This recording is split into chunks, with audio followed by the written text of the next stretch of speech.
દીકરી વાલનો દરિયો. તું અહીંયા કામ કરીશ એટલે આડકતરી રીતે તો તમારું ઉધાર ચૂકવીશ ને. બસ તો પછી કિંજલને વીસીના હપ્તા ભરવા દે અને તું અહીંયા રહીને તારા પપ્પાની દવાના બિલના હપ્તા ચૂકવ.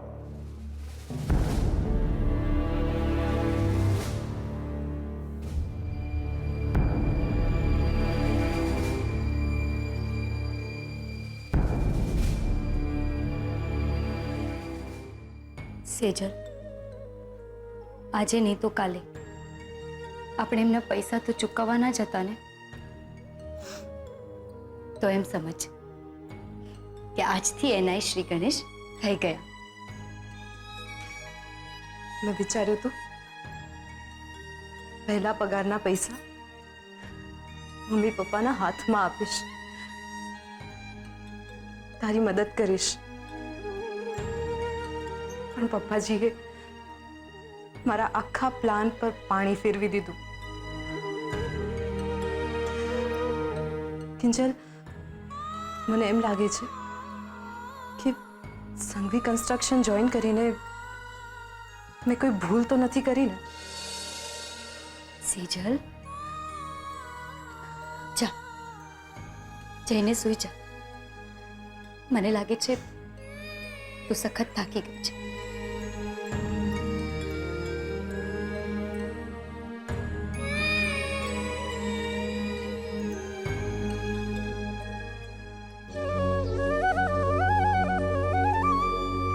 સેજલ, તારી મૂંઝવણ હું સમજી શકું છું. તારા પગાર માટે ના પાડીને માસૂક અંકલ હોસ્પિટલનો ખર્ચો કદાચ વસૂલ કરી લેશે, પણ આગળ જઈને આપણે નક્કી કરેલા પ્લાન મુજબ તારા લગ્ન ધામધૂમથી કરી શકશું.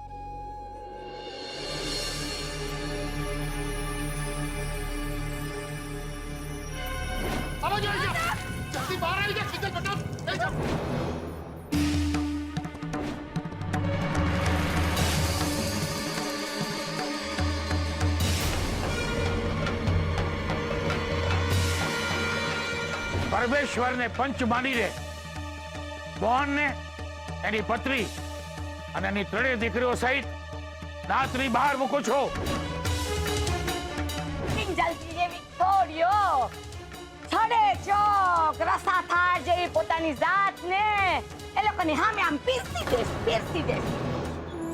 સીએ નું રિઝલ્ટ આવી જાય ને ત્યાં સુધી ઇન્ટર્ન સીએ માટે મને જો જોબ મળી જાય તો 15,000 રૂપિયા જેટલું કમસે કમ મળી શકે છે, અને એમાં તો આપણા ઘર ખર્ચ આરામથી નીકળી જશે.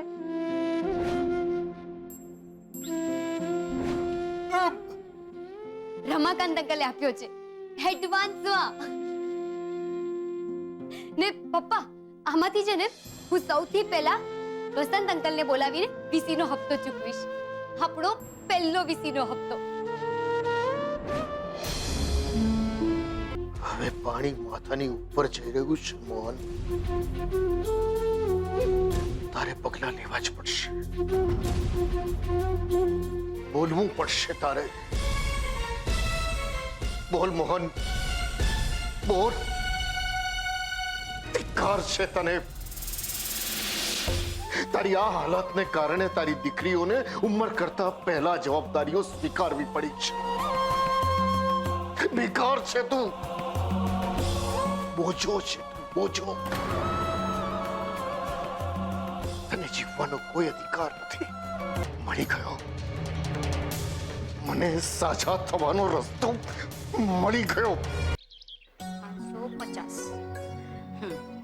પપ્પાની મહિનાની દવા પણ આવી ગઈ, મમ્મીને ખર્ચ માટે પૈસા પણ આપી દીધા, અને નવી છત્રી અને નવા ચપ્પલ માટે વિચારીશ. હાય માં, પાગલ, સ્ટુપિડ, કેવી ડરાવી દીધી મને. મારા ધબકારા વધી ગયા. ઓ એટલે કે તારા હૃદયમાં મેં હલચલ મચાવી દીધી એમ ને? ઓહ મિસ્ટર, આ દુકાન મારી છે અને આ દુકાનની એન્ટ્રીમાં મેં ખાલી લક્ષ્મણ રેખા એમ જ નથી દોરી દીધી, સમજ્યા? એટલે તું દોસ્તી રે. એમ ને જો હું એમ કહું કે મને આજે આ દોસ્તી રેખા પણ ભૂસાવી નાખવી છે તો પછી હું તારી આંખમાં ભૂકી નાખી દઈશ. બાપ રે, ગુસ્સો તો જુઓ મેડમ, આ બધું પહેલા યાદ ના આવ્યું.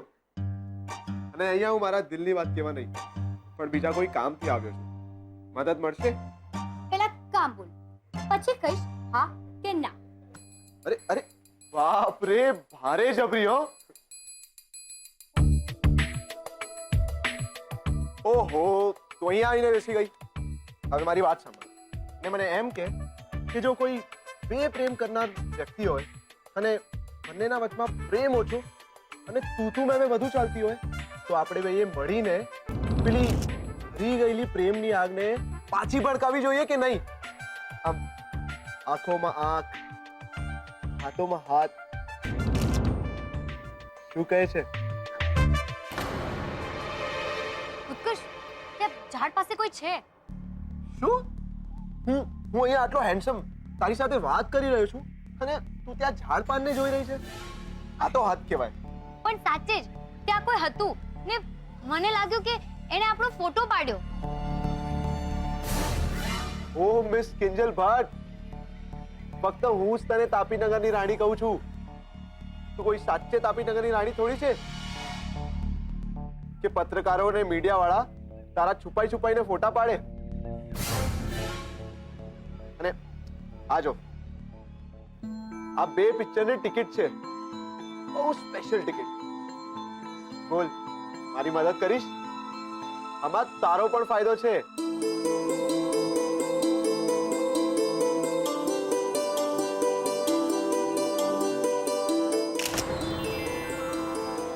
આમાં તો મદદ કરવાની જોઈએ ને. ઓહો સાળી સાહેબા, જો હું પહેલા જ કહી દઉં છું કે સેજલ મારી સાથે નથી. હા બાપ રે, મને ખબર છે. મેં તો તમને બીજા કોઈ ખાસ કારણસર ફોન લગાવ્યો છે. અચ્છા, ફરમાવો. બસ તો ફરમાન એ છે કે આજે સાંજે 7:30 વાગે તમારે રૂપમ મોલ પહોંચી જવાનું છે. મૂવીનો પ્લાન છે.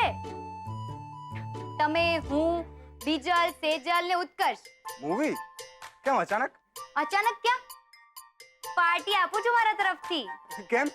તારો બર્થડે ક્યાં આવે છે હમણાં? સરપ્રાઈઝ પાર્ટી છે. હમણાં શું કામ કહું? બની શકે કે મેં ટીમ વાળાનું ફોર્મ ભર્યું એના માનમાં હોય કે પછી મને તાપીનગર સ્પોર્ટ્સ ક્લબમાં કામ મળી ગયું એની હોય. હા, કારણ કોઈ પણ હોઈ શકે, પણ તમારી પાસે ત્યાં ન આવવાનું કારણ એક પણ નથી. એટલે શાર્પ 7:30 વાગે. Okay? Okay okay. Well done miss Kinjal Bhatt, સારું સાચું લીધું તમે. બાકી મને તો એમ હતું કે તમે તો આજે ભાંડો ફોડી જ નાખવાના છો. આહાહાહા, હું કઈ સાવ બુદ્ધુ નથી. હા, ને તું શું અહીંયા ઊભો છે? જઈને સેજલને ઇન્વિટેશન નથી આપવાનું? ચલ જા. હા, જાઉં છું. બાકી આ હાથ બારવાળા લોકો અમને દુકાન બહાર કરી રહ્યા છે. લોકો જોવો જોવો. જા વાયડો. સ્ટુપિડ. કેટલું ધ્યાન રાખે છે ને પોતાના લોકોનું.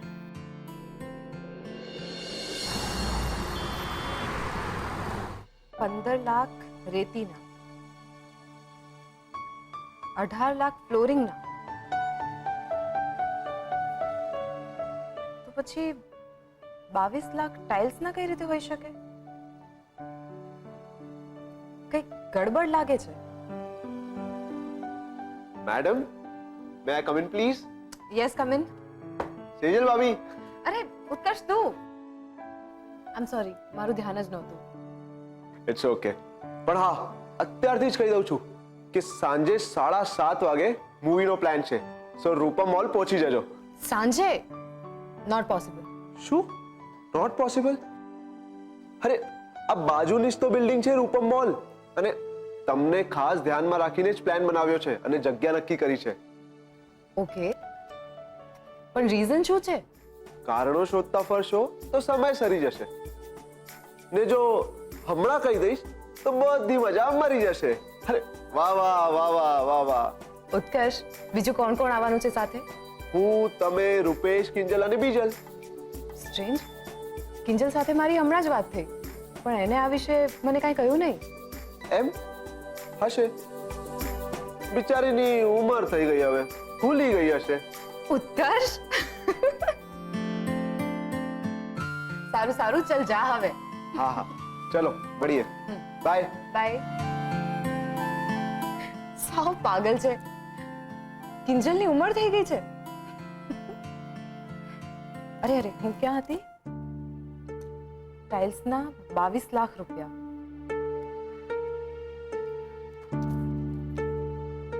પપ્પાજી સાથે આ વિશે વાત કરવી પડશે. કંઈક ગડબડ લાગે છે.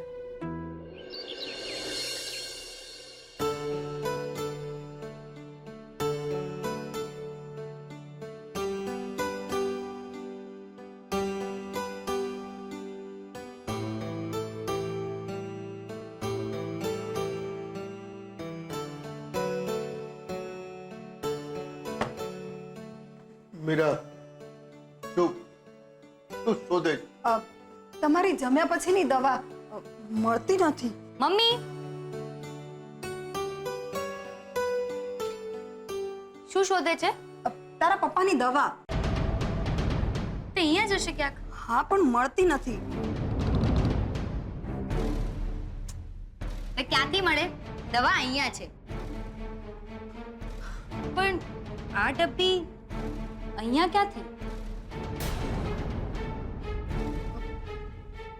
ને આ શું? આ તો ખાલી છે. અરે હા, તું પણ હદ કરે છે ને કિંજલ. તને મેં કીધું છે ને કે એક સાથે 7 દિવસની ગોળીઓ લઈ આવવાની, અને તું 2-2, 4-4 દિવસની દવા લઈ આવે છે. પણ મમ્મી, મને બરાબર યાદ છે, હું 7 દિવસની જ દવા લાવી હતી ને 823 નું બિલ થયું હતું. 2 રૂપિયા એમની પાસે છૂટા નહોતા, તો એમને એમ પણ કહ્યું હતું કે તું બીજી વખત જ્યારે દવા લેવા આવે છે ત્યારે હું તને એડજસ્ટ કરી દઈશ. હવે એડજસ્ટમેન્ટ તો દેખાય જ છે. હવે જા જલ્દી ને દવા લઈ આવ. આમ પણ તારા પપ્પાનું જમવાનું પતી જ ગયું છે. અને હા, વધારે પડતી ના લાવતી. યાદ છે ને તને? 10 દિવસ પછી આપણે ડોક્ટર પાસે બતાવવા જવાનું જ છે. ક્યાંક આ જૂની દવા બદલી પણ નાખે.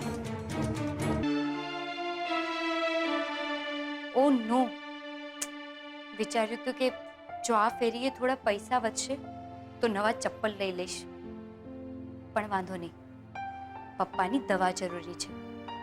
ચપ્પલ તો સંધાવીએ લેવાશે. કિંજલ, હા મમ્મી. હજુ સુધી તું ગઈ નથી? હા, બસ જાવ જ છું.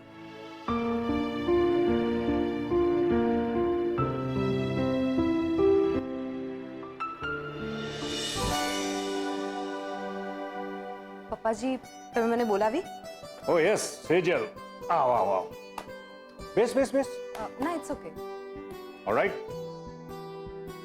આજો જોઈને કે આ રિસોર્ટ તને કેવો લાગે છે? લુક વાઇઝ તો બહુ સારો છે. પૈસા વાઇઝ પણ એટલો જ સારો છે. વડોદરાનો છે અને તારા પગલે આનું કન્સ્ટ્રક્શન પણ આપણે જ કરવાનું છે. બહુ મોટો NRI પ્રોજેક્ટ છે. અરે વાહ, કોંગ્રેચ્યુલેશન્સ. તને પણ, કારણ કે મેં એવું નક્કી કર્યું છે કે આ પ્રોજેક્ટની જવાબદારી તને સોંપવી. આ પૈસાની લેવડ દેવડ, કેટલો ફાયદો નુકસાન જે પણ થયું છે એ બધું તું જોશે, રાવ સાહેબ નહીં. અને એને માટે તું આવતીકાલે સવારે વડોદરા ઉપડે છે. કોણ, હું? અને વડોદરા? કેમ નહીં ફાવે? હા, એટલે તારા સસરાની ઓફિસ છે એટલે તારી પોઝિશનનો તું પૂરો ફાયદો ઉપાડી શકે છે. પણ હું તો બહુ સ્વાર્થી માણસ છું સેજલ. જે મારા પોતાના છે એનો ફાયદો હું પહેલા વિચારું. એટલે તે નક્કી કર્યું છે ને કે તારા પપ્પાની હોસ્પિટલના પૈસા તું આ નોકરીના પગારમાંથી ચૂકવવાની છે. તો મને લાગ્યું કે તારા માટે બહુ સારી તક છે. અને તને એ પણ ખબર છે કે આપણી ઓફિસમાંથી આપણે જેને પણ બહારગામ મોકલીએ છીએ ના દર મહિનાના પગારમાં બમણો ફાયદો પણ કરી આપીએ છીએ.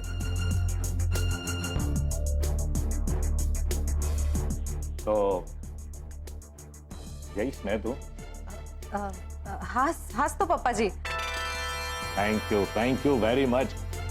આ તારી એક હા સાંભળીને મારા મગજ પરથી ટેન્શન નીકળી ગયું.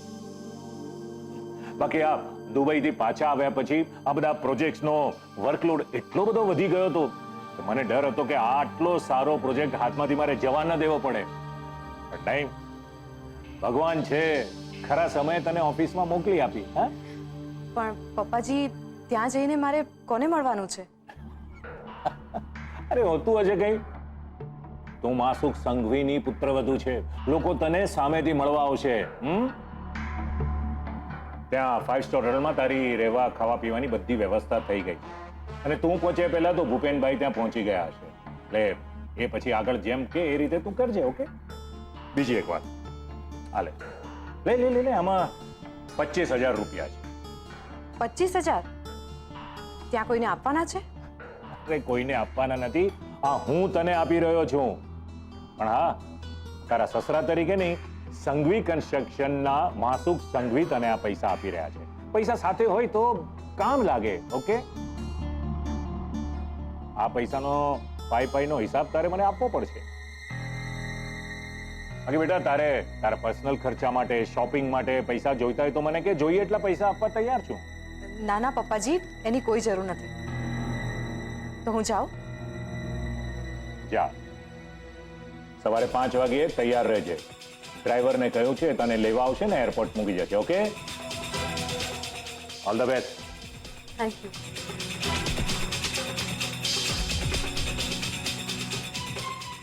સેજલ બેટા, બસ આમ જ ધીરે ધીરે હું તેને રૂપેશની લાઈફમાંથી એવી રીતે કાઢીશ કે તને કે રૂપેશને ખબર પણ નહીં પડે.